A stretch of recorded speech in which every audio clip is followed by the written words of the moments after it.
देखिए यहाँ पर एक क्वेश्चन पूछा गया है कि एम एस वर्ड 2007 में एक्शन जो परफॉर्म किया जाता है कंट्रोल प्लस एस का संचालित करती है। तो ये कंट्रोल की है और एस से जो है वो अगर आप कंट्रोल प्लस एस दबाते हो तो ये जो है वो किस लिए यूज किया जाता है। सेव के लिए उपरोक्त में से कोई नहीं, एग्जिट के लिए, कॉपी के लिए।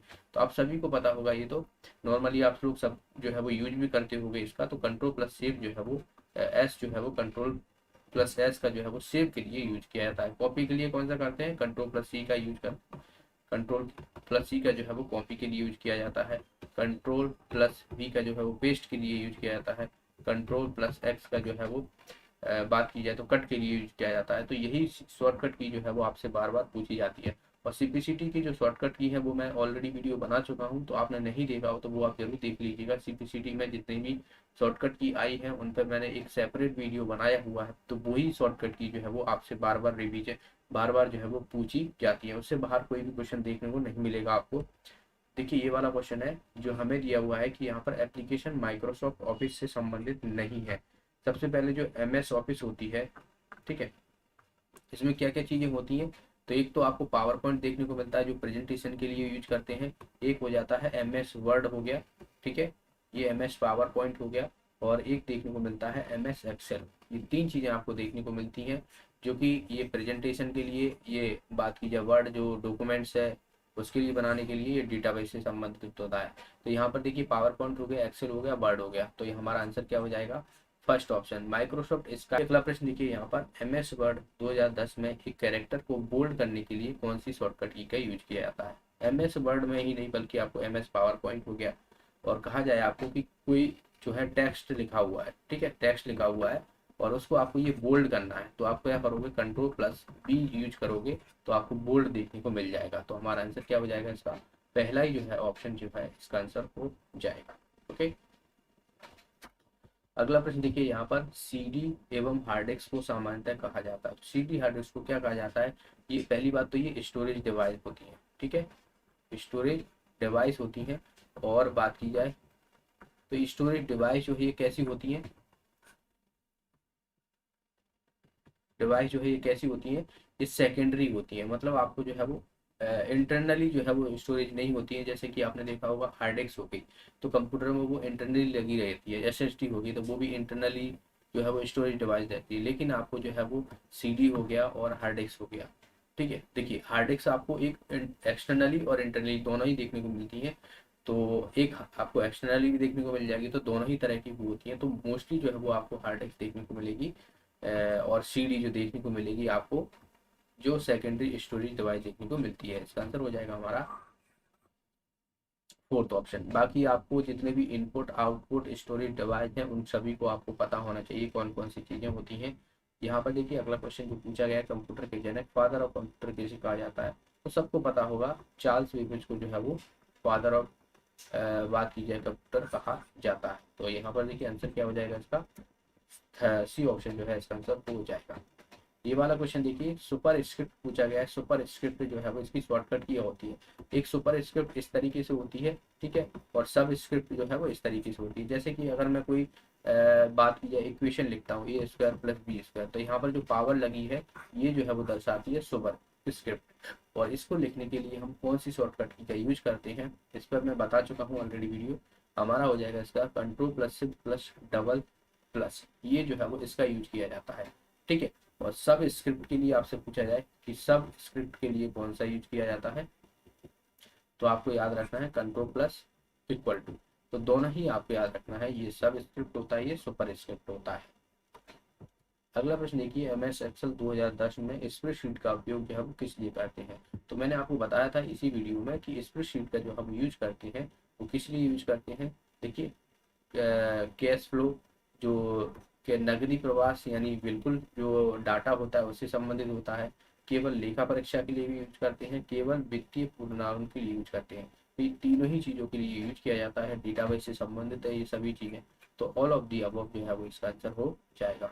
नेक्स्ट, इसमें पूछा गया है कि एम एस एक्सेल 2010 में जो रिबन होती है, रिबन जो ऊपर वाला जो पार्ट होता है और उसमें जो मिनिमाइज का ऑप्शन रहता है वो हम किस तरीके से जो है मिनिमाइज कर सकते हैं, किन विधियों से। तो एक तो आपको ऐसा जो है साइन दिखा मिल जाएगा, तो जैसे ही आप उस पर क्लिक करते हो तो मिनिमाइज हो जाती है चीज़ें, जो भी आपके सामने विंडो खुली रहती है, इंटरफेस रहता है। देखिए केबल रिबन पर कहीं भी राइट क्लिक करके जो है वो और फिर मिनिमाइज पर द रिबन करके जो है वो आपको देखने को मिल जाएगा। तो ये बिल्कुल सही है।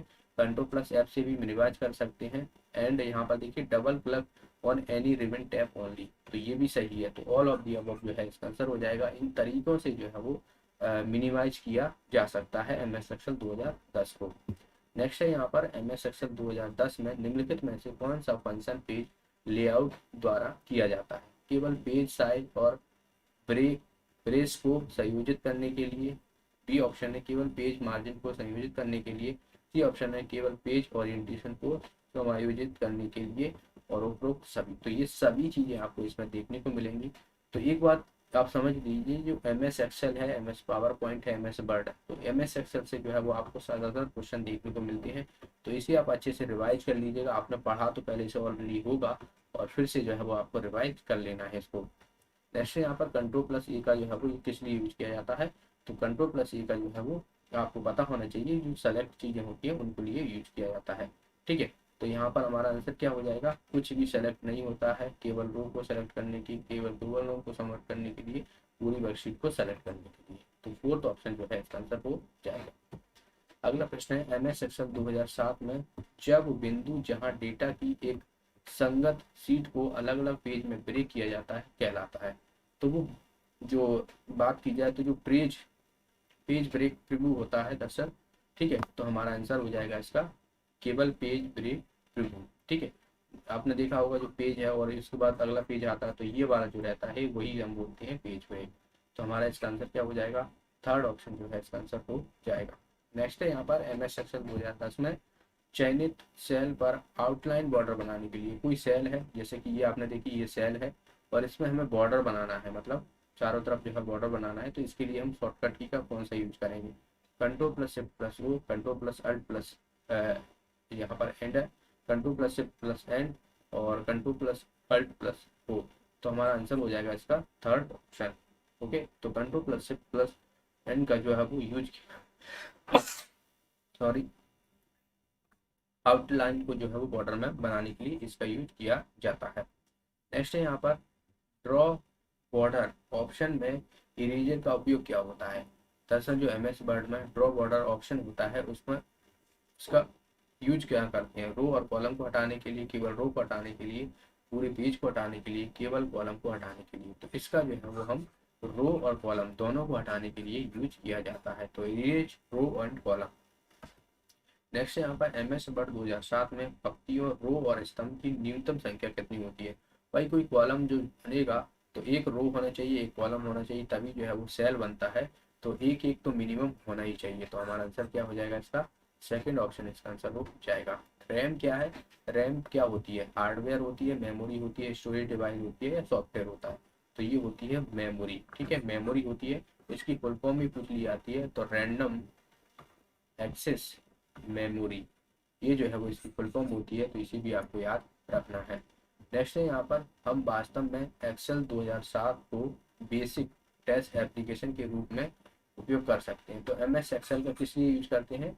डेटाबेस से, इंटरनेट के मीडिया से या iOS से। तो मैंने इसी वीडियो में बताया था आपको एम एस एक्सेल का जो है वो डेटाबेस में यूज किया जाता है। ये क्वेश्चन दरअसल जो है वो एग्जामिनर के द्वारा कैंसिल कर दिया गया था। देखिए इसका आंसर दरअसल मैं आपको बता देता हूँ कि एम एस एक्सेल 2010 में प्रोग्राम सेटिंग बदलने का विकल्प जो है कहाँ पाया जाता है? तो ये पाया जाता है डायलॉग बॉक्स में। ठीक है, डायलॉग बॉक्स होता है, वहाँ पर जो है वो प्रोग्राम सेटिंग का ऑप्शन होता है, उसी से बदलने का काम किया जाता है। तो इसमें ऑप्शन में नहीं है, इसीलिए जो है वो इसको कैंसिल कर दिया। पहले क्वेश्चन की तरफ हम बढ़ते हैं और पहला क्वेश्चन है आपके सामने कि एक नया प्रिंटर इंस्टॉल करने के लिए कंट्रोल पैनल डैश ऑप्शन का उपयोग किया जाता है। जब भी आप कोई भी कंप्यूटर में प्रिंटर को इंस्टॉल करते हो, बात की जाए लगाते हो, कोई नया प्रिंटर है, तो उसमें आपको किस ऑप्शन में जाना होगा? Install new printer, install add software या ऐड न्यू प्रिंटर। इसका आंसर हो जाएगा add new printer. Add new printer के माध्यम से जो है वो यह हमें ऐड करना रहता है। अगला प्रश्न आपके सामने है कि एम एस एक्सेल 2010 में रो और कॉलम को डिलीट करने के लिए निम्नलिखित में से कौन से टैब का उपयोग किया जा सकता है? Insert tab, home tab, design tab या लेआउट टैब। इसका आंसर हो जाएगा होम टैब। होम टैब में आपको जब भी आपको कोई MS एक्सेल में रो और कॉलम को डिलीट करना है तो होम टैब में जाने पर आपको जो है वो सारी चीज़ें देखने को मिल कि MS एक्सेल 2010 में निम्नलिखित में से कौन सा विकल्प आपको चयनित सेलों में टॉप या बॉटम की संख्याओं या प्रतिशत को हाईलाइट करने की अनुमति देता है। Data words, colour scales, top या बॉटम रूल्स या हाईलाइट सेल्स रूल्स। तो देखिए यहाँ पर जो टॉप है और बॉटम है, जो टॉप और बॉटम जो होता है इसमें आपको जो है वो हाईलाइट चीज़ें देखने को मिलेंगी। तो ये टॉप और बॉटम रूल्स में आपको देखने को मिलती हैं। तो इसका आंसर हो जाएगा हमारा थर्ड ऑप्शन। नेक्स्ट है यहाँ पर MS एक्सेल 2010 में मिनिमाइज बटन पर स्थित होता है। मिनिमाइज बटन आपको कहाँ देखने को मिलेगा? देखिए मिनिमाइज बटन आपको MS एक्सेल हो, पावर पॉइंट हो या अन्य कोई भी सॉफ्टवेयर खुला हो आपके, तो यहाँ पर आपको इस तरीके से जो है वो ऑप्शन देखने को मिलता है। तो यहाँ पर देखिए ये क्या है, राइट हैंड साइड है, ठीक है। तो राइट हैंड कॉर्नर पे आपको लोअर, अपर, तो अपर में देखने को मिलता है, तो ऊपरी दाहिनी कोने पर जो है वो देखने को मिलेगा। इसका आंसर हो जाएगा हमारा थर्ड ऑप्शन। तो यहाँ पर आपको देखने को मिलता है। अगला प्रश्न है MS एक्सेल 2007 में एक रेफरेंस जो मल्टीपल सीट्स पर समान सेल या सेल रेंज को रेफर करता है उसे क्या कहा जाता है? बहुआयामी संदर्भ, multi dimension reference, 2D reference, 1D reference या 3D रेफरेंस। इसका आंसर हो जाएगा 3D रेफरेंस। ये 3D रेफरेंस में आपको जो सारी चीजें देखने को मिलती हैं जिसमें मल्टीपल सीट हो गया, तो समान सेल हो गए और रेंज को आपको रेफर करने को देखने को मिलता है। नेक्स्ट है यहाँ पर MS एक्सेल 2007 में ऑटो फिल्टर का काम क्या होता है? ऑटो फिल्टर एक असंशोधित शब्द को फिल्टर करता है, एक डेटा टेबल से रो को फिल्टर करता है, उपरोक्त में से कोई नहीं। यह केवल संख्यात्मक मानों को फिल्टर करता है। दरअसल इसका आंसर हो जाएगा हमारा सेकंड ऑप्शन। यह एक डेटा टेबल को रो में फिल्टर करता है, ऑटो फिल्टर।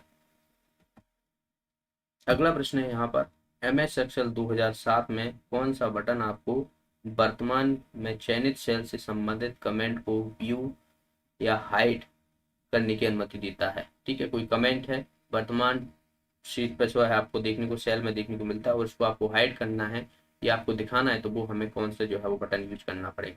शो या hide button, find button, view hide button या बात की जाए व्यू बटन। तो इसका आंसर हो जाएगा व्यू एंड हाइड बटन। ठीक है, इसका आंसर हो जाएगा हमारा थर्ड ऑप्शन।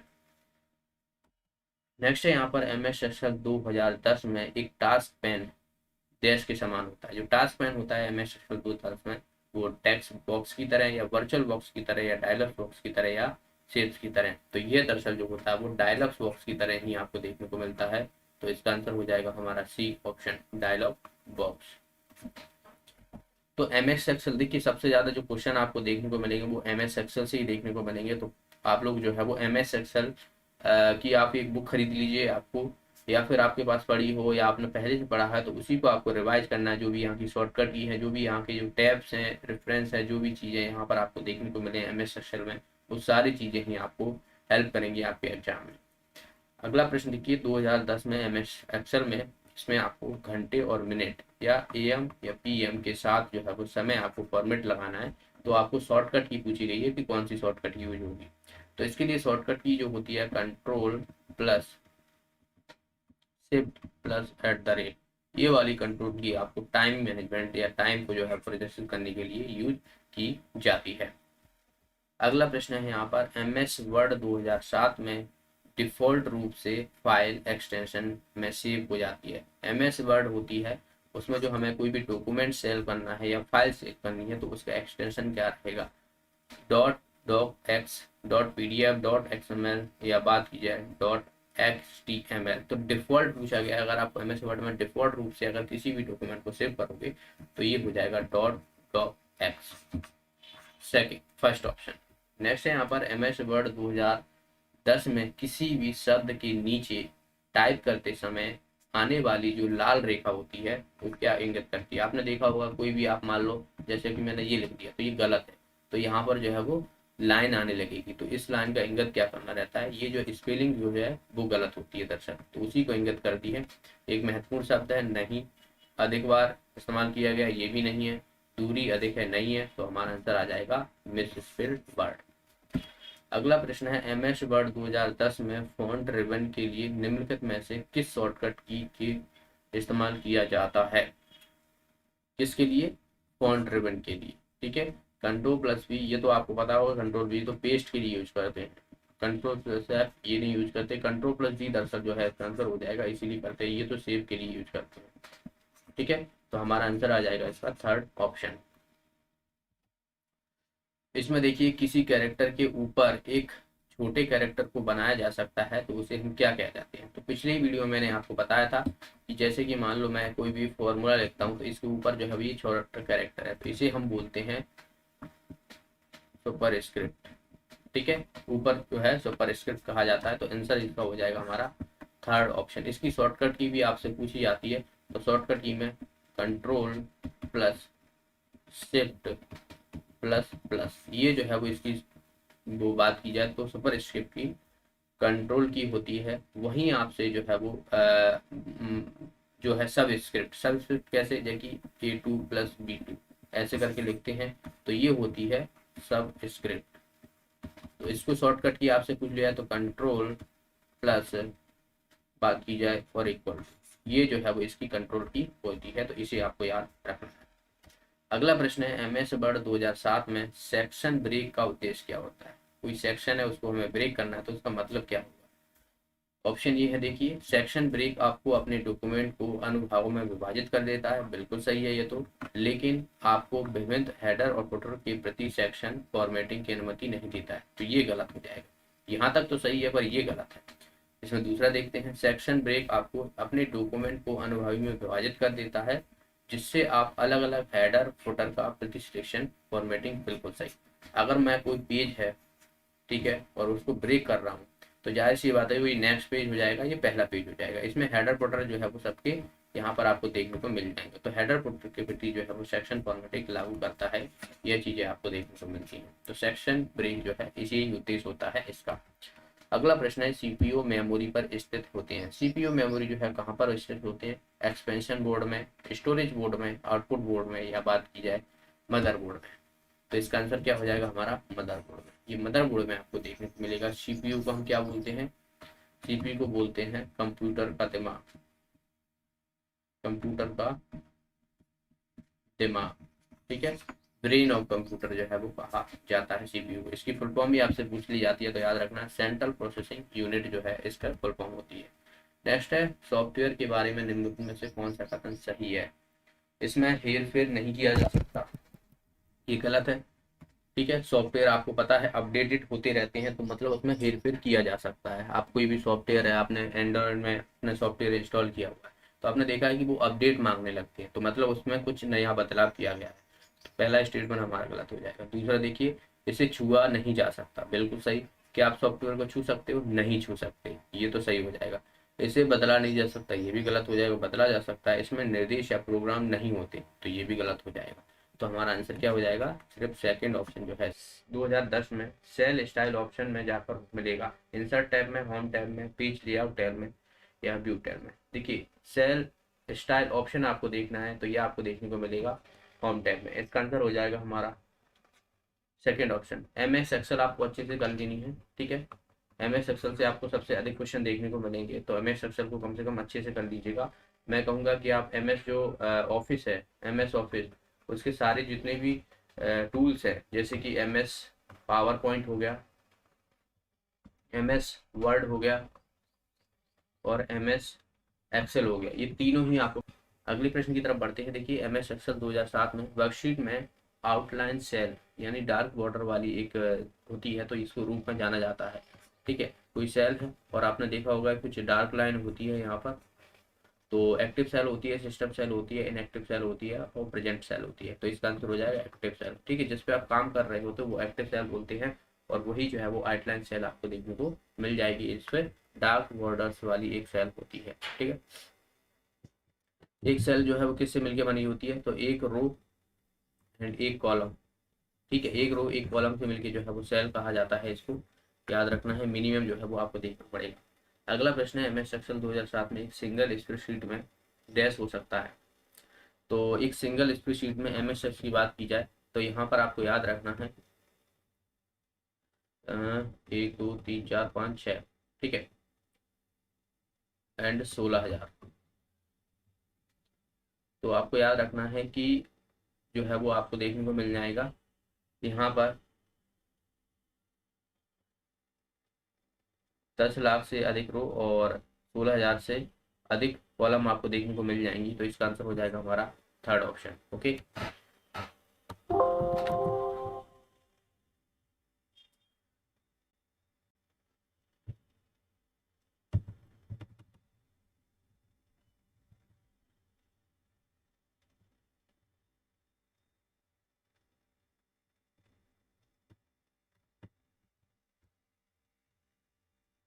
Hello hello.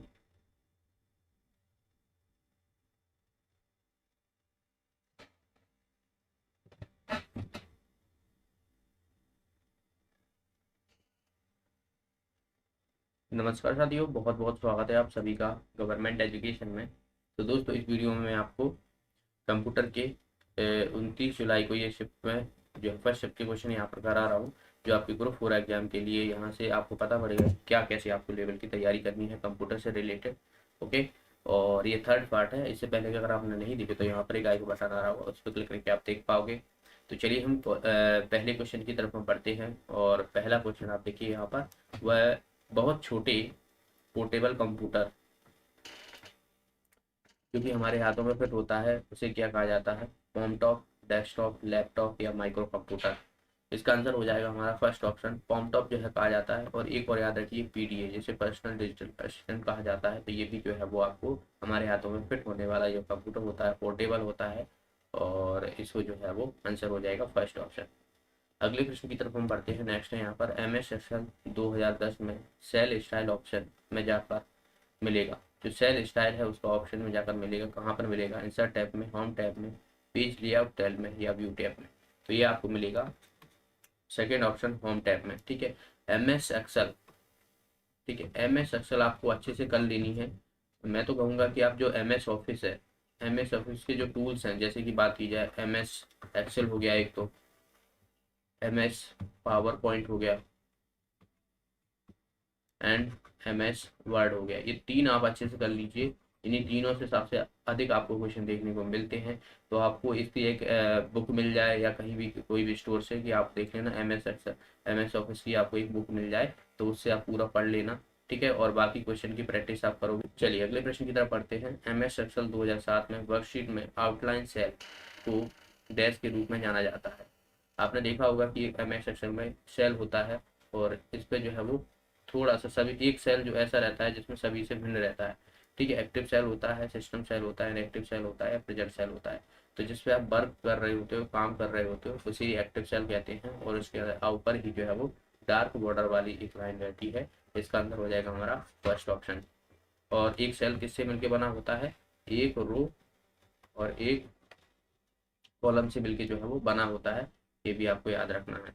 अगला प्रश्न है यहाँ पर, MS एक्सेल 2007 में एक सिंगल स्प्रीड में डैश हो सकते हैं। सिंगल स्प्रीड में आपको कितना देखने को मिलेंगे? तो ये मिलेंगे आपको यहाँ पर आपको देखने को मिलेंगे इकाई, दहाई, सैकड़ा, हजार, 10,000, लाख, 10 लाख। ठीक है, तो 10 लाख से अधिक रो आपको देखने को मिलेंगे और 16,000 से अधिक कॉलम आपको देखने को मिलेंगे। इसका आंसर हो जाएगा हमारा थर्ड ऑप्शन। ठीक है, तो 10 लाख से अधिक रो और 16,000 से जो है वो आपको अधिक कॉलम देखने को मिलते हैं एक स्प्रेडशीट में MS एक्सेल 2007 में। नेक्स्ट है यहाँ पर, MS एक्सेल 2007 में एक टेम्पलेट का मुख्य उद्देश्य क्या होता है? आपने देखा होगा कि जो MS एक्सेल है उसमें टेम्पलेट काफ़ी रहती हैं, या पावर पॉइंट में भी आपको देखने को मिला होगा। तो ऑप्शन देखिए यहाँ पर, यह है एक वर्कबुक लेआउट के बार बार उपयोग के लिए। दूसरा ऑप्शन है, यह है अनिवार्य है कि एक्सेल में टेम्पलेट का उपयोग किया जाए। और थर्ड ऑप्शन है यहाँ पर, अंकगणितीय परिचालनों की आसानी से गणना की जा सकती है। और फोर्थ ऑप्शन है, उपरोक्त में से कोई नहीं। तो ये लेआउट से संबंधित होता है, जो टेम्पलेट रहती है। इसका आंसर हो जाएगा हमारा फर्स्ट ऑप्शन। MS एक्सेल 2010 में सेलेक्टेड कॉलम को हाइड करने के लिए आप कौन सी शॉर्टकट की का यूज करोगे? ठीक है, तो आपने कोई सेलेक्ट कर ली है, कोई कॉलम है उसको सेलेक्ट कर लिया और इसको आपको हाइड करना है, तो आप क्या Ctrl+0 आप दबाओगे तो वो जो है वो हाइड हो जाएगी। नेक्स्ट है यहाँ पर, MS एक्सेल 2010 में थीम ऑप्शन में पाए जाते हैं। थीम कहाँ पर पाए जाते हैं? इंसर्ट में, होम टैब में, पेज लेआउट में या व्यू टैब में। तो थीम आपको देखने को मिलेंगे, जो पेज लेआउट होता है वहां पर आपको देखने को मिलता है। तो इसका आंसर क्या हो जाएगा? हमारा थर्ड ऑप्शन जो है वो इसका आंसर हो जाएगा। थीम। ओके, पेज लेआउट के अंदर आपको देखने को मिलेगा। MS एक्सेल 2010 में रिविन एक संग्रह है। रिविन जो है ये किसका संग्रह होता है, ये पूछा गया है। स्प्रेडशीट का, डॉक्यूमेंट्स का, टैब्स का, या बात की जाए फाइल्स का, तो इसका आंसर हो जाएगा टैब्स का। रिविन के अंदर बहुत सारे टैब्स आपको देखने को मिलते हैं, तो ये उसी का संग्रह होता है। नेक्स्ट है MS वर्ड 2007 में अधिकतम फॉन्ट साइज। ठीक है, अधिकतम फॉन्ट साइज क्या है, जिसे फॉन्ट के लिए मैनुअल रूप से टाइप करके सेट किया जा सकता है। ठीक है, सेट किया जा सकता है। आपने देखे होंगे फॉन्ट जो रहते हैं उसमें आपको अधिकतम कितना जो है वो देखने को, तो इसमें जो रहते हैं अधिकतम रहते हैं वो 1638 रहते हैं। इसका आंसर हो जाएगा हमारा थर्ड ऑप्शन 1638। ओके, ये अधिकतम जो है वो फॉन्ट साइज रहता है। अगला प्रश्न है MS वर्ड 2007 में आप बुलेट और नंबरिंग आइकन कहाँ ढूंढ सकते हैं। जो बुलेट रहती हैं आपने देखा होगा, जैसे 1 2 3 ये मार्क्स करना है, ABC करना है, आपको ऐसी चीज़ें देखने को मिलेंगी। ठीक है, ऐसा, तो ये आपको कहाँ पर देखने को मिलेंगी, इंसर्ट में, होम टैब में, डिजाइन में, या व्यू टैब में, तो ये आपको देखने को मिलेंगी होम टैब में। इसका आंसर हो जाएगा सेकेंड ऑप्शन। नेक्स्ट यहाँ पर MS वर्ड में पोर्ट्रेट को क्या कहा जाता है। पोर्ट्रेट को क्या बोलते हैं, जो पोर्ट्रेट रहता है, margin align, page orientation, column align, या प्रिंट व्यू, तो ये होता है पेज ओरिएंटेशन। इसका आंसर हो जाएगा हमारा बी ऑप्शन। नेक्स्ट क्वेश्चन है यहाँ पर MS वर्ड 2010 में कैरेक्टर्स को इटैलिक में बदलने के लिए डैश शॉर्टकट की इस्तेमाल किया जाता है। इटैलिक, आपको कोई भी टेक्स्ट है और आप लिखते हो इसको इटैलिक में बदलना है, तो आपको Ctrl+I का यूज करोगे, इटैलिक में बढ़ जाएगा। एंड आपको बोल्ड करना है तो Ctrl+V का आप यूज करोगे तो बोल्ड हो जाएगा। तो यहाँ पर आंसर क्या हो जाएगा हमारा, सेकंड ऑप्शन जो है वो इसका आंसर हो जाएगा। नेक्स्ट है यहाँ पर उस गलत विकल्प को चुने जो MS वर्ड 2007 के टैब टूल्स डिजाइन रिबन में उपलब्ध नहीं होता है। Text direction, text style option, या ड्रॉ बॉर्डर्स। तो जो टेबल टूल्स डिजाइन होते हैं उसमें आपको कभी भी टेक्स्ट की डायरेक्शन देखने को नहीं मिलेगी। इसका आंसर हो जाएगा हमारा फर्स्ट ऑप्शन। बाकी टेक्स्ट स्टाइल हो गया, टेक्स्ट स्टाइल ऑप्शन हो गया, और ड्रॉ बॉर्डर्स हो गए, तीनों ही चीज़ें आपको जो है वो टेबल टूल्स डिजाइन रिबन के अंतर्गत देखने को मिल जाती हैं। अगला प्रश्न है MS वर्ड 2007 में एक शब्द को दूसरे शब्द से अलग करने के लिए हम डैश का इस्तेमाल करते हैं। Tool bar, space bar, navigation, या विंडो बार। तो आसान सा प्रश्न है, अगर आप कोई भी टेक्स्ट लिखते हो और मुझे यहाँ पर गैप देना है तो आप क्या करोगे, स्पेस बार को दबाओगे। तो इसका आंसर हो जाएगा हमारा सेकेंड ऑप्शन।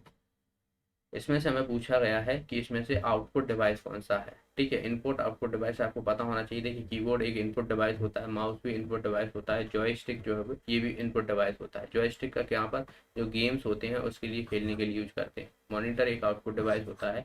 इसका आंसर हो जाएगा हमारा फोर्थ ऑप्शन।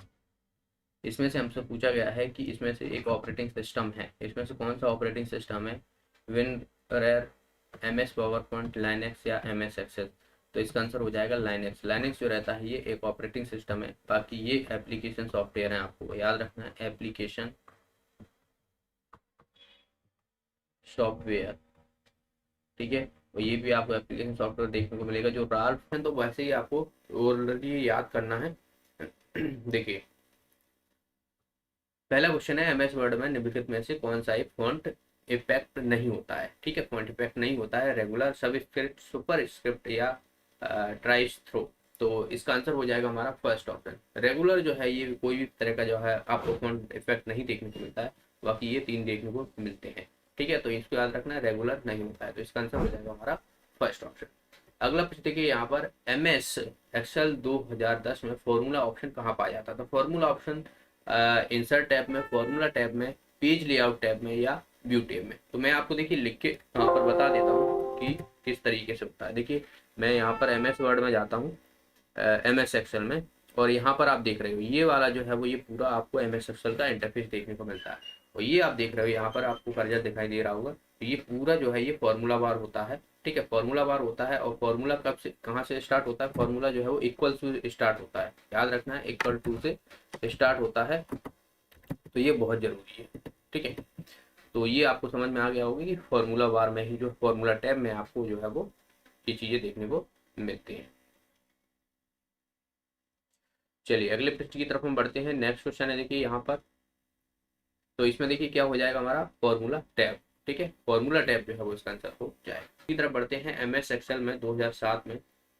ठीक है, एक वर्कशीट में किस फंक्शन का उपयोग करके सही फॉर्मेट होता है। तो मैंने आपको बताया था कि जो फॉर्मेट होता है वो क्या होता है, इक्वल टू से स्टार्ट होता है।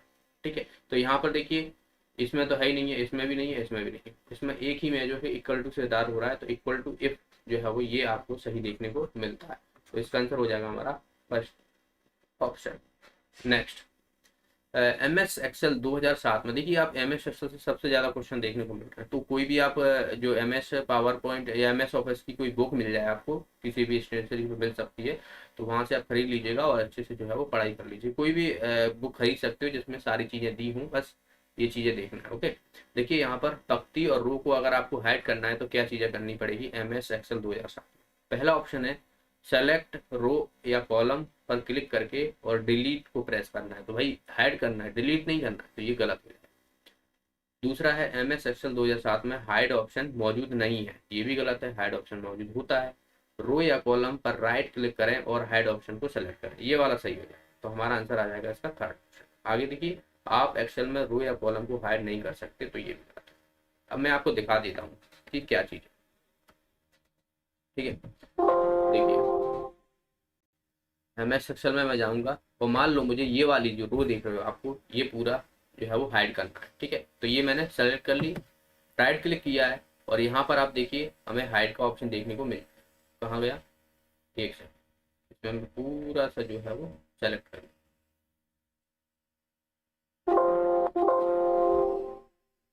चलिए इसको कर ये कर लिया। ठीक है, अब यहाँ पर आप देखोगे कि यहाँ पर आपको हाइड का ऑप्शन देखने,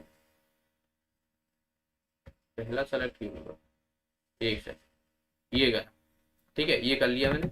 अब यहाँ पर आप देखिए ये दिया है हाइड का ऑप्शन, आपको दिख रहा होगा यहाँ पर ये कर्सर है, तो इसको मैं हाइड कर दूंगा तो ये हो जाए। इसको वापस लाना है तो कंट्रोल प्लस जेड दबाऊंगा, देन ये आपको देखने को मिल जाएगा, अंडू हो जाएगा। ठीक है, तो जैसे कि ये वाली मुझे डी को करना है, तो इसको मैंने किया, इस पर गया और ये मैंने हाइड। ठीक है, तो आपने क्या किया, इसमें सेलेक्ट की जिस रो या कॉलम को आप जो है वो हाइड करना चाहते हो, देन उसके बाद जो है वो आपको हाइड ऑप्शन पर जाना है और उसको सेलेक्ट करना। Next question, M S Excel 2007 में निम्नलिखित में से कौन से दिनांक फॉर्मेट, जैसे कि ये दिनांक फॉर्मेट है, तो आज की दिनांक आप कैसे बताओ। ठीक है, इक्वल टू दिस डे और ये साइन लगाना है आपको, नाउ, टुडे और प्रेजेंट। ठीक है, तो इसका आंसर हो जाएगा टुडे, टुडे हो जाएगा। देखिए मैं आपको बता देता हूँ इसका भी। एम एस एक्सेल में गए, फॉर्मूला बार में आपको जाना है, जैसे कि मैंने मान लो यहाँ पर जो है वो मुझे डेट डालना है, तो मैंने क्या किया, इक्वल टू दबाया और क्या किया, टुडे, टुडे और ये, अब इसको मैं एंटर दबा, तो यहाँ से देखिए आज की तारीख कितनी है, 21/4/2022 है, तो ये तारीख आ चुकी है। ठीक है, इसमें शॉर्टकट भी होता है, देखिए शॉर्टकट क्या होता है, जैसे कि मैं इस पर दबाता हूँ, ये दोनों,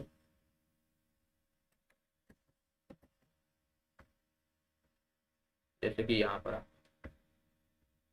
इसको टी ओ डी भी होता है। ठीक है, इस पर अभी शो नहीं कर रहा है,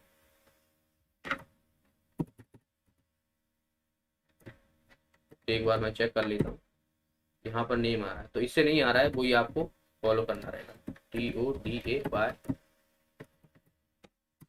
ये आ गया। ओके, तो फॉर्मूला बार में और ये आपको सेलेक्ट करना है और आपको डालना है इक्वल टू टुडे। चलिए अगले प्रश्न की तरफ हम बढ़ते हैं। नेक्स्ट है यहाँ पर देखिए, एम एस एक्सेल 2010 में हॉरिजेंटल बार स्क्रीन स्थित होती है, हॉरिजेंटल बार, हॉरिजेंटल कितनी, ऐसे करके। ठीक है, तो ये बार स्क्रीन कहाँ पर होती है, तो आप नीचे ही होती है, दरअसल नीचे होती है, और नीचे को इससे इधर खिसका देते हैं, इसको इधर खिसका देते हैं, तो ये बॉट राइट नीचे, बॉटम राइट नीचे। ठीक है, तो दाएं नीचे होती है, इसका आंसर हो जाएगा हमारा third option. Next, M S Excel 2010 में कंडीशनल फॉर्मेट ऑप्शन ये पाया जाता है, कहाँ पर पाया जाता है, इंसर्ट टैब में, होम टैब में, पेज लेआउट टैब में या व्यू टैब में। तो ये आपको देखने को मिलेगा होम टैब में। ठीक है, होम टैब में देखने को मिलता है, मैं आपको बता दूं कहाँ पर देखने को मिलेगा आपको ये,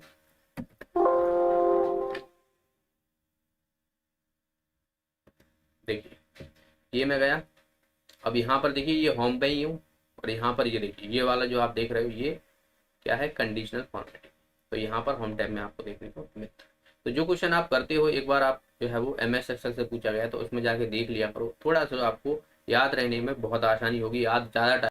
चलिए नेक्स्ट क्वेश्चन देखते हैं। नेक्स्ट क्वेश्चन में देखिए यहाँ पर क्या दिया हुआ है, MS वर्ड 2010 में लिस्ट बुलेट के लिए उपयोग की जाने वाली शॉर्टकट की क्या होती है। Alt plus shift plus L, control plus alt plus L, control plus shift plus B, या control plus shift plus L. इसका आंसर हो जाएगा fourth option, control plus shift और प्लस एल, इसका यूज करते हैं। मैं यहाँ पर देखिए आपको बता देता हूँ कि किस तरीके से जो है वो इसमें आपको देखने को मिल जाएगा। जैसे कि मैं यहाँ पर आपको MS वर्ड में जो है वो आपको ले जाता हूँ, MS वर्ड, ठीक है। MS वर्ड, ये MS वर्ड 2016 है, दरअसल 2007 नहीं है। तो जैसे कि मैं यहाँ पर गया और क्या दबाऊंगा, कंट्रोल शिफ्ट प्लस एल, ये देखिए यहाँ पर ये शो हो गया, कंट्रोल शिफ्ट प्लस एल, देखिए ये आ गया। तो ये बुलेट आप देख रहे हो यहाँ पर, ये बुलेट होती है इस तरीके से, ये देखिए यहाँ ये बुलेट लाइब्रेरी जिसे हम बोलते हैं, तो ये आपको होम टैब में देखने को मिलती है। ओके, तो आई होप आपको समझ में आ गया होगा। चलिए अगले प्रश्न देखिए, यहाँ पर क्या दिया हुआ है, MS वर्ड 2007 में एक शब्द को कितने तरीके से अलाइन कर सकते हैं। 4 तरीके से अलाइन कर सकते हैं, आप सभी को पता होना चाहिए। ये अलाइन, एक तो ये वाला होता है, और एक ये वाला होता है, एक बराबर वाला होता है, और एक इधर वाला। ये भी मैं आपको दिखा देता हूँ, 4 तरीके से जो है वो अलाइन कर सकते हैं। जैसे कि मैं MS वर्ड में ही जाऊँगा, MS वर्ड ये, ठीक है। अब यहाँ पर देखिए, ये आप देख रहे हो, ये अलाइन है, आप देख रहे हो, ये कंट्रोल प्लस एल है तो ये लेफ्ट अलाइन हो जाएगा। ये आप देख रहे हो, ये कंट्रोल प्लस ई है, ये सेंटर अलाइन है, ठीक है। और ये वाला आप देख रहे हो कंट्रोल प्लस राइट, ये राइट अलाइन है, राइट मार्जिन करना। और ये वाला आप देख रहे हो यहाँ पर, ये जस्टिफाई है, कंट्रोल प्लस जी का यूज करते हैं इसमें। तो ये 4 तरह के अलाइन होते हैं, नाम भी आपको याद रखना है, लेफ्ट हो गया, राइट हो गया, सेंटर हो गया, और जस्टिफाई, ठीक है। तो ये आपको होम टैब में देखने को मिलता है। ओके, तो इसका आंसर क्या हो जाएगा, 4 तरीके से, यानी फोर्थ ऑप्शन जो है वो इसका आंसर हो जाएगा। नेक्स्ट, MS वर्ड 2010 में होम की क्या करती है। होम की जो होती है उसको क्या करती है, अगर आप कभी भी काम कर रहे हो, आपको शुरुआत में जाना है तो आपको होम की दबानी पड़ेगी। यहाँ पर देखिए ऑप्शन क्या दिया हुआ है, हाल ही में सेव की गई फाइल को ओपन करती है, नहीं, बिल्कुल नहीं। फाइल के अंत में कर्सर को ले जाती है, अंत में नहीं ले जाती, शुरुआत में ले जाती है, फाइल की शुरुआत में ले जाती है। आंसर हो जाएगा इसका third option. Okay, next, MS word 2007 में MS का पूरा नाम क्या है। मीडिया सॉफ्ट, मेटासॉफ्ट, माइक्रोसॉफ्ट, या माइक्रो मैक्रोसॉफ्ट, ठीक है। तो इसका आंसर हो जाएगा माइक्रोसॉफ्ट। मैक्रोसॉफ्ट नहीं होता, माइक्रोसॉफ्ट होता है। MS वर्ड में, MS ऑफिस में ही ये सभी भाग होते हैं, मैंने जैसे कि शुरुआत में ही बताया। तो ये माइक्रोसॉफ्ट का जो है वो देखने को मिलता है। माइक्रोसॉफ्ट का ये क्या है, एप्लीकेशन सॉफ्टवेयर है, एप्लीकेशन सॉफ्टवेयर है, ठीक है। नेक्स्ट, हमें कोई भी MS वर्ड में फाइल है उसको प्रिंट करना है तो शॉर्टकट की पूछी गई है, तो कंट्रोल प्लस P का यूज करते हैं शॉर्टकट की प्रिंट करने के लिए। इसका आंसर हो जाएगा, ये किसके लिए करते हैं, ये कट के लिए यूज करते हैं, और ये पेस्ट के लिए यूज करते हैं। तो ये तो आप सभी को पता होगा, डेली यूज भी करते होगे आप ये। तो इसका देखिए कंट्रोल प्लस Z ऑप्शन है, इसको हम क्या करते हैं, अगर आपने कोई चीज़ डिलीट कर दी है उसको आपको वापस लाना है तो कंट्रोल प्लस Z होता है। और ये क्या होता है, ये होता है एंड। इसका आंसर हो जाएगा हमारा थर्ड ऑप्शन, ठीक है। रिडू करने के लिए आपको कंट्रोल प्लस वाई का यूज करते हैं, तो रिडू करने के लिए कंट्रोल प्लस वाई का, अंडो के लिए कंट्रोल प्लस जेड का। रिडो क्या होता है, रिडो मतलब होता है आप कोई भी चीज़ लिख रहे हो, जैसे कि मैंने अपना नाम लिखा है, ठीक है, और इसको फिर मुझे अब पूरा नहीं लिखना है, बार बार मतलब यही चीज़ करना है, बाकी इतना टाइप नहीं करने की जरूरत है। तो मैं देखिए यहाँ पर आपको बता देता हूँ, जैसे कि मैं MS वर्ड में गया और मैंने यहाँ पर अपना नाम लिखा, ठीक है, ये लिख दिया। अब मुझे इसको बार बार पूरा नहीं लिखना है, यही चीज़ें वापस आनी, तो कंट्रोल प्लस क्या करूँगा, मैं बाई करूँगा। ये देखिए ये बार बार वही चीज़ें रिपीट हो रही हैं, तो ये होता है, ये देखिए कितनी भी बार मैं जो यहाँ पर आपको दिखा पाऊँ। ओके, चलिए अगले प्रश्न की तरफ हम बढ़ते हैं।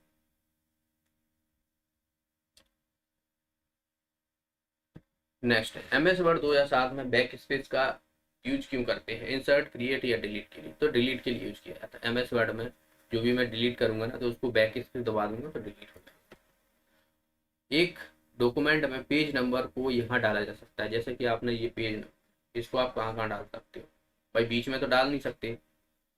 हेडर, फुटर, उपरोक्त में से कोई नहीं, हेडर फुटर। तो या तो हेडर हेडर होता है ये वाला पार्ट, तो यहाँ पर डाल सकते हो, जैसे कि 1 हो गया, और फुटर में यहाँ पर डाल सकते हो, ठीक है, तो ये 1 हो गया।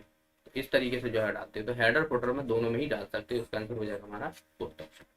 नेक्स्ट यहाँ पर निम्नलिखित में से कौन सी एक इनपुट डिवाइस नहीं है? कीबोर्ड हो गया, स्कैनर, प्लॉटर और लाइट। तो इनपुट आउटपुट डिवाइस कर लीजिए ना, यहाँ से एक से क्वेश्चन 2 क्वेश्चन देखने को मिल जाते हैं।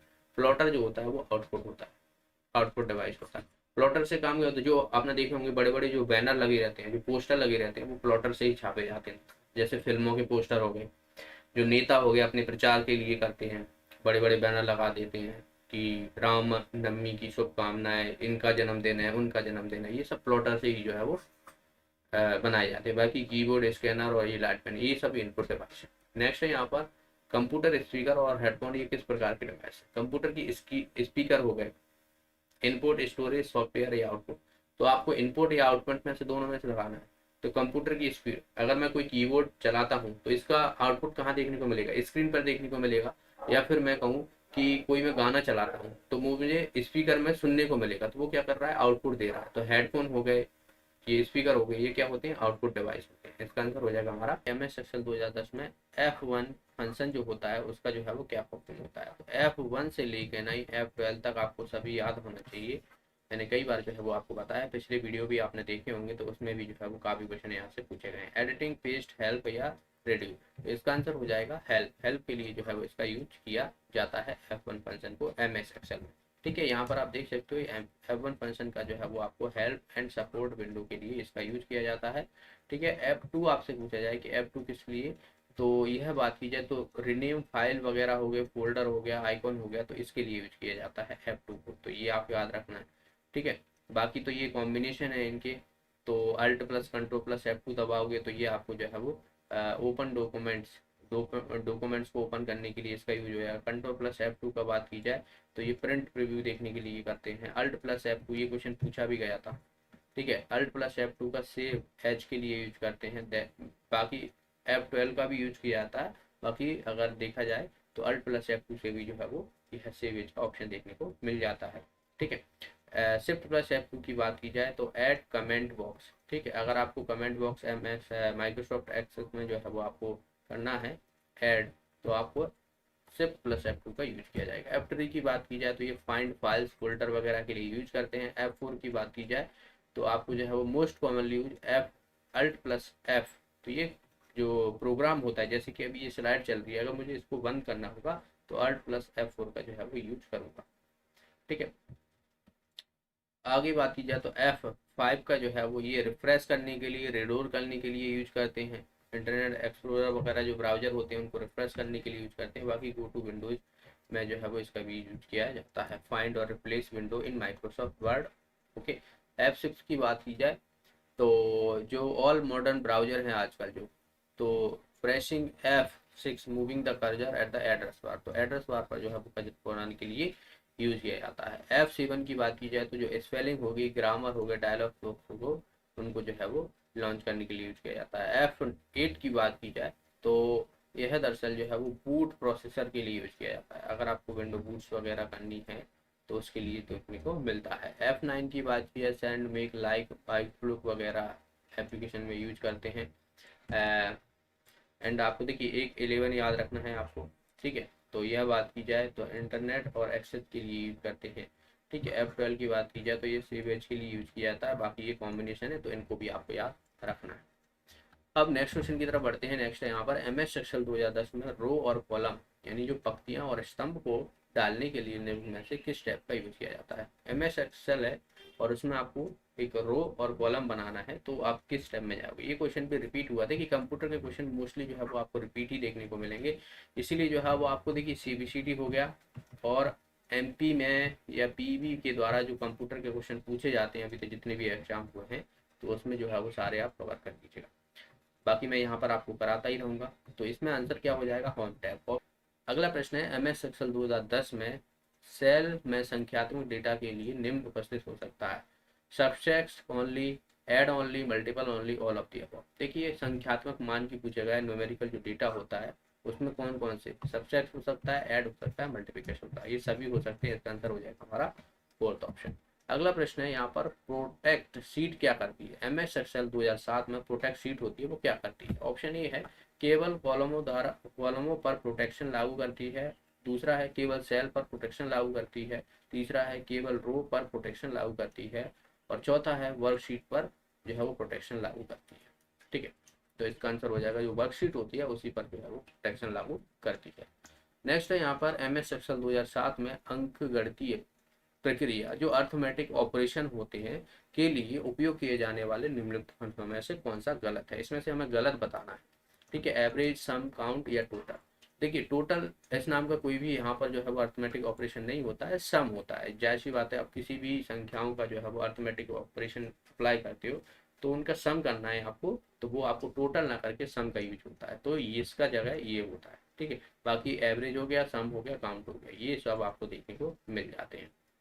नेक्स्ट, एमएस एक्सेल 2007 में समय निम्न फॉर्मेट में हो सकता है। जो टाइम होता है वो किस फॉर्मेट में आपको देखने को मिल सकता है? केवल ये वाला फॉर्मेट है जिसमें आपको यहाँ पर देखिए घंटा दिया हुआ है, यहाँ पर मिनट और यहाँ पर सेकंड की सुई दी हुई। ठीक है, तो ये होता है, यहाँ पर घंटा और मिनट की होती है, और यहाँ पर घंटा, मिनट, सेकेंड और ये टाइम पीरियड होता है। एक एम होता है, एक पीएम होता है। तो ये उपरोक्त सभी, तो इसका आंसर हो जाएगा उपरोक्त सभी। ये सारे ही फॉर्मेट आपको देखने को मिलते हैं एमएस एक्सेल 2007 में। नेक्स्ट है यहाँ पर, एमएस एक्सेल 2010 में वर्कशीट को जो दिनांक फॉर्मेट वाला होता है, दिन, महीने, वर्ष का उपयोग करके जो है वो हम लिख सकते हैं। तो शॉर्टकट की पूछी गई है। ये क्वेश्चन फिर से रिपीट हुआ है, अगर आपने पिछले वीडियो देखे हुए तो आपको वहां पर पता पड़ जाएगा। तो control plus shift plus H, इसका यूज करके जो है वो आप दिन, महीने और वर्ष इस फॉर्मेट में आप जो है वो वहां पर वर्कशीट में इंसर्ट कर सकते हो, टाइम, डे और ईयर को, एमएस एक्सेल 2010 में। नेक्स्ट है यहाँ पर कि एमएस एक्सेल 2010 में क्विक एक्सेस टूलबार इन तक की पहुंच प्रदान करता है। जो क्विक एक्स टूलबार होता है वो अक्सर उपयोग किए जाने वाले आदेश, आकृतियां, पिक्चर या सिंबल, और बात की जाए आपको इक्वेशन, ये आपको कहाँ पर देखने को मिलता है? ठीक है, तो क्विक एक्सर जो टूल होता है आपको देखने को मिलेगा। इसमें बात की जाए तो आपको यहाँ पर फ्रिक्वेंटली और यूज कमांड, इसका जो है वो आपको देखने को मिल जाएगा। इसका आंसर हो जाएगा हमारा फर्स्ट ऑप्शन। ठीक है, तो quick access tool bar provide the access of to frequently use command. Next है यहाँ पर हमसे पूछा गया है कि एमएस वर्ड 2010 में कैरेक्टर को कट करने के लिए कौन सी शॉर्टकट की का यूज किया जाता है? शॉर्टकट की सभी की सेम रहती हैं, कोई इसमें डिफरेंस देखने को आपको नहीं मिलेगा कि अलग से कोई शॉर्टकट ही पूछा जाए। अभी तक जो भी शॉर्टकट की यूज होती हैं, ठीक है, वही आपको रिवीजन करना है बार बार, और उन्हीं को आपको पढ़ना है। सेपरेट आपको एक शॉर्टकट पे मैंने वीडियो बनाया जो कि सीपीसीटी के लिए मैंने बनाया था, तो वो आप कर लीजिएगा। इन्हें पे उससे ज़्यादा आपसे बाहर नहीं पूछी जाएंगी, इसका आप मैं भरोसा दिला सकता हूँ। देखिए, कंट्रोल प्लस पी का जो है वो ये प्रिंट के लिए यूज करते हैं। ठीक है, कंट्रोल प्लस एक्स का जो है ये कट के लिए, कंट्रोल प्लस बी का जो है वो पेस्ट के लिए, और कंट्रोल प्लस जेड ये जो है वो आपको बात की जाए तो जो रेडू वगैरह होता है वो उसके लिए रहता है। ठीक है, अंडो हो गया, रेडू हो गया, तो अंडो जो है वो इससे होता है कंट्रोल प्लस एड से, और रिड्यू होता है वो कंट्रोल प्लस वाई से होता है। तो हमारा आंसर क्या हो जाएगा? इसमें कट करना है हमें, तो हमारा आंसर आ जाएगा इसका second option. Alt plus new को दबाते हो अगर आप एमएस वर्ड में, तो क्या एक्सेस कर सकते हो आप? Insert tab, home tab, design tab या व्यू टैब। तो अल्ट प्लस एन का जो है वो इंसर्ट के लिए किया जाता है एमएस वर्ड 2007 इंसर्ट के लिए। नेक्स्ट है यहाँ पर, एमएस वर्ड 2007 में अधिकतम डैश साइज की फाइल हो सकती है। ठीक है, एमएस वर्ड 2007 में अगर आप कोई भी फाइल बनाते हो, डॉक्यूमेंट्स बनाते हो, तो उसकी साइज कितनी हो सकती है? मैक्सिमम पूछी गई है, तो मैक्सिमम होती है 512 MB। ठीक है, 512 MB जो है वो इसका आंसर हो जाएगा। नेक्स्ट है यहाँ पर, एमएस वर्ड 2007 में डैश रिबन का इस्तेमाल मार्जिन, पृष्ठ अभिविन्यास, पेज ओरिएंटेशन और पृष्ठ आकार, साइज या अन्य पिक्चर्स को बदलने के लिए किया जाता है जो आपके पेज के लेआउट को प्रभावित करता है। ठीक है, page layout, page reference, page design और लेआउट। देखिए, आपको यहाँ पर मार्जिन हो गया, पेज ओरिएंटेशन हो गया, पेज साइज हो गया, ठीक है, अदर फीचर हो गया, तो ये आपको कहाँ पर देखने को मिलेंगे? ये सब चीजें आपको, ठीक है, इसका आंसर हो जाएगा पेज लेआउट के अंदर। ठीक है, पेज लेआउट में ये सारी चीज़ें आपको देखने को मिलेंगी जो रिबन का इस्तेमाल करते हैं, जैसे मार्जिन हो गया, ये सभी आपको वहीं पर देखने को मिल जाता है। तो इसका आंसर हो जाएगा हमारा फर्स्ट ऑप्शन। नेक्स्ट है, एम एस वर्ड 2010 में एक छोटा कैरेक्टर किसी अन्य कैरेक्टर के नीचे बनाया जा सकता है, उसे क्या कहते हैं? जैसे कि आपने देखा होगा, जैसे कि एक्स, या मैंने मान लिया कि A2 है और एक होता है ए स्क्वायर होता है। तो कैरेक्टर एक तो नीचे आ रहा है, एक ऊपर आ रहा है। इसको और इसको क्या बोलते हैं? इसको बोलते हैं, ठीक है, सब स्क्रिप्ट, और इसको बोलते हैं सुपर स्क्रिप्ट।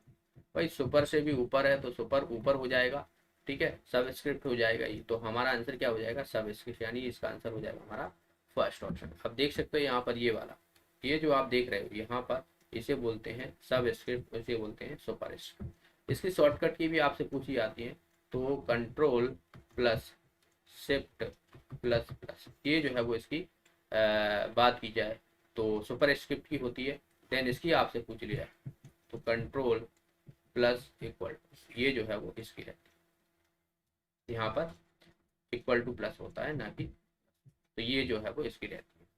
तो इसको आप जो है वो अच्छे से पढ़ के जाना है, आपको एक बार जो है वो देख लेना। मैं यहाँ पर आपको बता देता हूँ, देखिए जैसे कि मैं यहाँ पर गया तो ये देखिए आप यहाँ पर ये देख रहे हो, ठीक है, तो ये हो जाएगा। मैंने यहाँ पर शायद आपको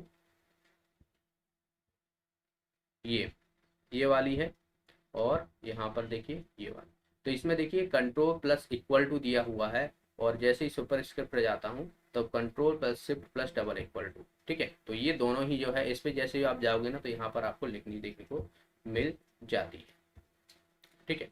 तो इसका आंसर क्या हो जाएगा? हमारा फर्स्ट ऑप्शन जो है वो इसका आंसर हो जाएगा। अच्छा, यहाँ पर जो है वो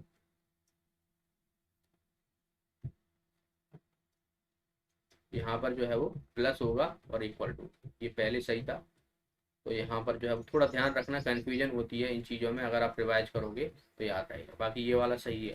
तो कंट्रोल प्लस इक्वल, ये जो है वो आपको किस में देखने को मिलेगा? ये देखिए, ये सब स्क्रिप्ट और ये सुपर स्क्रिप्ट। ओके, नेक्स्ट है यहाँ पर MS वर्ड 2007 में ऊपरी बाएं कोने पर, ऊपरा बायां मतलब होता है लेफ्ट कॉर्नर पर, ठीक है, एक एक्सेस टूलबार होता है, वो उसमें विकल्प होता है। यहाँ पर आपने देखा होगा, यहाँ पर एक बॉक्सा रहता है, ठीक है। तो वर्ड काउंट, सेव, बुकमार्क या हाइपरलिंक, तो यहाँ पर जो है वो सेव का एक ऑप्शन रहता है, सेव का रहता है। मैं आपको दिखाना चाहूंगा जरूर, देखिए जैसे कि मैं यहाँ पर आप देख रहे हो, ये वाला आप देख रहे हो, ये देखिए इस पर मैं जैसे ही आ रहा हूँ तो यहाँ पर सेव लिख के आ रहा है और कंट्रोल प्लस एस भी लिख के आ रहा है, जो कि इसकी शॉर्टकट की होती है। तो इस तरफ का जो है वो हमसे पूछा था, ये वाला रिलोड हो जाता है, ठीक है। Repeat dot close control plus y का इसका यूज करते हैं, ठीक है। तो रिपीट करना है, जैसे कि मैं यहाँ पर कोई भी चीज़ लिख देता हूँ, ये लिख दिया मैंने, ठीक है, control plus y, control plus y, ये देखिए बार बार जो है वो कोई चीज़ें आपको देखने को मिल जाए, तो इसे बोलते हैं रिडो। अंडो होता है कंट्रोल प्लस चैट से। चलिए अगले प्रश्न की तरफ हम बढ़ते हैं। नेक्स्ट क्वेश्चन है कि कंप्यूटर का एक मस्तिष्क होता है, integrated circuit, CPU, CD, monitor. आप सभी को पता होगा, इसका आंसर हो जाएगा हमारा CPU। सेंट्रल प्रोसेसिंग यूनिट जो है उसको कहा जाता है, सेंट्रल प्रोसेसिंग यूनिट, ठीक है। तो इसको आपको याद रखना है, इसे हम कंप्यूटर का ब्रेक है। की कीबोर्ड के शीर्षतम बार पर F1, F2, F3 आदि कुंजियां होती है, क्या कहलाती है? F1 से लेके 9 F12 तक होती हैं ये, और इन्हें हम बोलते हैं फंक्शन की। तो हमारा आंसर आ जाएगा इसका थर्ड ऑप्शन। ये भी आसान सा ही प्रश्न पूछा गया। पेज ओरिएंटेशन निम्न हो सकते हैं। पेज ओरिएंटेशन दो ही तरह के होते हैं, एक लैंडस्केप होता है, पोर्ट्रेट होता है। तो देखिए पहला ही ऑप्शन हमारा आंसर हो जाएगा, लैंडस्केप और पोर्ट्रेट, ये दोनों ही आपको देखने को मिलते हैं।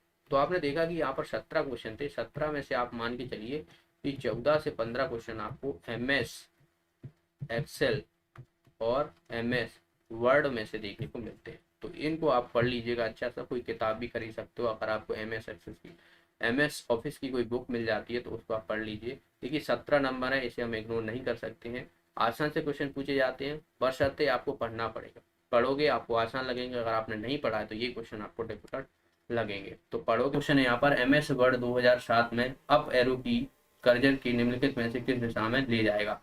जाहिर सी बात है, आपने देखा होगा कि ये इस तरीके के आपको एरो देखने को मिलते हैं, ये 4 तरह की होती हैं। इसे बोलते हैं अप एरो, ठीक है, जो कि ऊपर की दिशा में ले जाता है। तो हमारा इसका आंसर क्या हो जाएगा, अपवर्ड, ऊपर की ओर ले जाता है। ये हमारा हो जाएगा राइट साइड, राइट एरो बोलते हैं जिसे एरो, और इसे बोलते हैं लेफ्ट एरो,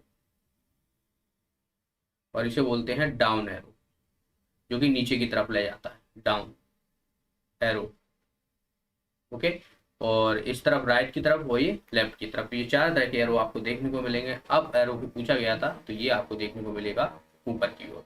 नेक्स्ट है यहाँ पर कीबोर्ड, स्कैनर और माइक्रोफोन। ये किसके उदाहरण हैं, processing unit, input device, storage media या आउटपुट डिवाइस।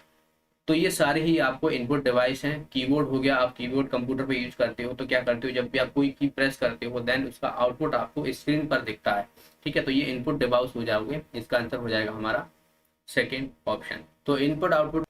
चलिए अगला प्रश्न है यहाँ पर, MS वर्ड 2007 में एक नया पैराग्राफ शुरू करने के लिए हमें कौन सी की दबानी पड़ती है, एंड, डिलीट, होम या एंटर। जब भी आप MS वर्ड में कोई पैराग्राफ लिख देते हो और देन उसको नेक्स्ट पैराग्राफ में जाना है तो आप क्या करते हो, एंटर का यूज करते हो। सभी ये तो नॉर्मली आप यूज भी करते होगे, वैसे भी करते होगे। MS वर्ड में ही नहीं बल्कि आप नोट पे भी लिखते हो या पावर पॉइंट पे भी लिखोगे, तब भी आपको एंटर दबा के जो है वो नेक्स्ट जो है वो रो में आपको देखने को मिल जाता है और वहां से नया पैराग्राफ आप शुरू कर देते हो। अगला प्रश्न है यहाँ पर, MS वर्ड में सुपर स्क्रिप्ट, आउटलाइन और स्ट्राइक थ्रू, स्ट्राइक थ्रू को कहा जाता है, text effect, font effect, word effects या कॉम्प्लेक्स स्क्रिप्ट। तो इसका आंसर हो जाएगा हमारा फॉन्ट इफेक्ट। ये फॉन्ट इफेक्ट होता है, याद रखना है। सुपर स्क्रिप्ट हो गया, आउटलाइन हो गया, और बात की जाए स्ट्राइक थ्रू हो गया। अगला प्रश्न देखिए, MS एक्सेल 2007 में, MS एक्सेल 2007 में एक्सेल अपने आप से एक सीमा तक बुद्धिमानी भरा निर्णय ले सकता है और यह निर्धारित कर सकता है कि एक सेल की कौन सी रो या कॉलम को समड यानी जोड़ना है। इस फीचर को क्या कहा जाता है। देखिए अपने आप अगर कोई भी चीज करती है कंप्यूटर तो वो ऑटो होता है। जैसे आप किसी भी जो है वो फंक्शन का यूज करते हो तो ऑटो मोड कर देते हो, ठीक है, तो वो अपने आप जो है वो, जैसे आप कोई मोबाइल को ही मान लो, अगर ऑटो पिकअप कर लोगे कॉल का तो वो अपने आप फट जाता है। तो वैसे ही है यहाँ पर, अपने आप बुद्धिमानी भरा से निर्णय लेता है तो वो उसको क्या करेगा, यानी जोड़ना है उसको। तो इसमें कौन सा फीचर यूज करना पड़ेगा, तो देखिए auto execute, auto correct, auto सम या ऑटो मोड। तो देखिए इसका आंसर हो जाएगा ऑटो सम, क्योंकि जोड़ने की बात की गई है तो ऑटो सम का यूज किया जाएगा। ओके, तो ऑटो करेक्ट का होगा, देखिए यहाँ पर AUTOC यहाँ पर ये लगा हुआ है एक्स्ट्रा। तो ऑटो करेक्ट जो होता है वो ऑटो करेक्ट, जो भी कोई स्पेलिंग हो तो वो करेक्ट करने में हमें मदद करता है। ओके, तो यहाँ पर इसका आंसर हो जाएगा हमारा थर्ड ऑप्शन। नेक्स्ट है यहाँ पर, MS एक्सेल 2010 में फॉर्मूला दर्ज करने से पहले डैश प्रतीक दर्ज किया जाता है। अगर आपने मेरे कंप्यूटर के वीडियो देखे होंगे जो CPCT के भी हैं, और वैसे भी यहाँ पर भी मैंने जो 5 वीडियो बनाए हैं तो उसमें भी मैंने बताया हुआ है कि जब आप MS एक्सेल में कोई फॉर्मूला एंटर करते हो तो सबसे पहले क्या लगाते हो, इक्वल टू लगाते हो। तो हमारा आंसर हो जाएगा इसका फर्स्ट ऑप्शन, यानी इक्वल टू से ही जो है वो फॉर्मूला स्टार्ट होता है, ऐसा आप समझ सकते हो। नेक्स्ट है यहाँ पर, MS एक्सेल 2010 में सेल्स को होल्ड करता है। क्या करता है, केवल फॉर्मूला को, केवल सिंगल वैल्यू को, केवल लेवल को, या उपरोक्त सभी को। तो ये सारे ही जो है वो होल्ड कर सकता है। सेल क्या होता है, एक रो और एक कॉलम से मिलके जो है वो, बात की जाए तो रो और कॉलम को मिला के इस तरीके का जो है इसे हम सेल कहते हैं, ठीक है। नेक्स्ट है यहाँ पर, MS एक्सेल 2007 में एक स्लैश या हाइप चिन्ह, ठीक है, हाइप चिन्ह जिसे माइनस चिन्ह को डैश, कुछ इस तरीके का आपने देखा होगा, इस तरीके का साइन होता है। तो वही बोला गया है कि ये डैश जो है वो अगले करने की प्रवृत्ति किया जा सकता है, केवल दिन में, उपरोक्त सभी में, केवल महीने में या वर्ष में। तो ये सभी में यूज किया जाता है। आपने देखा होगा कि मान लो कोई डे है तो डे में अंदर लगता है, मंथ में लगा दोगे 4 2, इस तरीके से आप देखोगे तो यहाँ पे ईयर में लग गया, मंथ में लग गया, दिन में लग गया। तो इसका आंसर क्या हो जाएगा हमारा, उपरोक्त सभी, सभी के लिए जो है ये यूज किया जाता है। अगला प्रश्न है यहाँ पर देखिए, MS एक्सेल 2007 में डैश फीचर उपभोग फीचर आपको रो और या कॉलम को सेलेक्ट करने की अनुमति देता है जिसमें लेबल शामिल होते हैं जिन्हें आप प्रत्येक प्रिंटेड पेज के टॉप और या बाएं साइड पर दोहराना चाहते हैं, ठीक है। ऑप्शन है यहाँ पर रिफ्रेश टाइल्स, प्रिंट एरिया या व्यू टाइल्स। इसका आंसर हो जाएगा प्रिंट टाइल्स। प्रिंट टाइल्स जो रहती हैं ये फीचर होता है जो आपको रो और या कॉलम को सेलेक्ट करने की अनुमति देता है और जिसमें लेवल शामिल होती हैं। लेवल आपको पता होता है एक ऊपर होती है और एक नीचे रहती है, ठीक है, टॉप पे, और एक जो है वो साइड में रहती है नीचे। तो ये दोहराने का जो है वो काम करता है, ये प्रिंट टाइल्स होती है। इसका आंसर हो जाएगा हमारा सेकेंड ऑप्शन। नेक्स्ट है यहाँ पर एम एस एक्सेल 2010 में प्रत्येक सेल का अपना डैश होता है। भाई प्रत्येक सेल का एड्रेस होता है, पर एड्रेस कौन सा होता है? लोकल होता है, पोर्ट होता है, डिस्टिंक्ट होता है या परमानेंट होता है? तो ये भी क्वेश्चन रिपीट हुआ है दरअसल। इसका आंसर हो जाएगा डिस्टिंक्ट। डिस्टिंक्ट एड्रेस जो रहता है जिसे विशिष्ट पता बोलते हैं। देखिए हर एक रो और कॉलम का जो है एक विशिष्ट पता होता है, ठीक है, तो वही जो है वो इसका आंसर हो जाएगा। नेक्स्ट है यहाँ पर एम एस एक्सेल 2010 में वर्कशीट में एक पूरे कॉलम को सेलेक्ट करने के लिए इस्तेमाल की जाने वाली शॉर्टकट की। भाई पूरे को सेलेक्ट करना है आपको, तो किस कुंजी का आप यूज करोगे? Control plus shift plus space bar, control plus space bar, control plus shift plus A या शिफ्ट प्लस स्पेस बार? तो इसका आंसर हो जाएगा कंट्रोल प्लस स्पेस बार, ठीक है। कंट्रोल प्लस स्पेस बार का जो है वो यूज किया जाता है। वैसे तो आपको कंट्रोल प्लस ए का यूज करते हैं पूरा सेलेक्ट करने के लिए, तो इसे भी याद रखिए, कंट्रोल प्लस ए का। Okay, next M S Word 2010 में एक नया डॉक्यूमेंट बनाने के लिए आपको की जानी वाली शॉर्टकट की। कोई डॉक्यूमेंट है, एम एस वर्ड में नया डॉक्यूमेंट बनाना है, तो इसके लिए आप कौन सा यूज करोगे? Alt plus D, alt plus N, control plus D या कंट्रोल प्लस एन? तो इसका आंसर क्या हो जाएगा हमारा? इसका आंसर हो जाएगा control plus N. Control plus N का यूज किया जाता है नया डॉक्यूमेंट बनाने के लिए।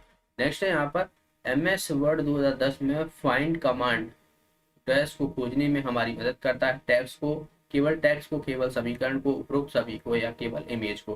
तो यह केवल टेक्स्ट हो गए, उसको जो है वो इसी ऑप्शन के हिसाब से हमारा फर्स्ट ऑप्शन जो है वो इसका आंसर हो जाएगा फाइंड कमांड का।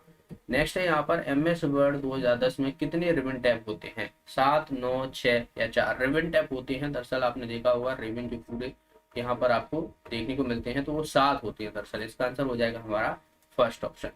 नेक्स्ट है यहाँ पर एम एस वर्ड 2007 में डॉक्यूमेंट में अधिकतम जूम वैल्यू कितनी होती है? जो डॉक्यूमेंट होता है एम एस वर्ड में, अगर आपको उसको जूम करना है तो आप कितना कर सकते हो? 100%, 250%, 500% या 300%? इसका आंसर हो जाएगा 500% तक। ओके, तो 500% जो है वो इसका आंसर हो जाएगा। रैम का फुल फॉर्म पूछा गया है, सभी को पता होगा रैम का, तो रैंडम एक्सेस मेमोरी, ये इसकी जो है वो फुल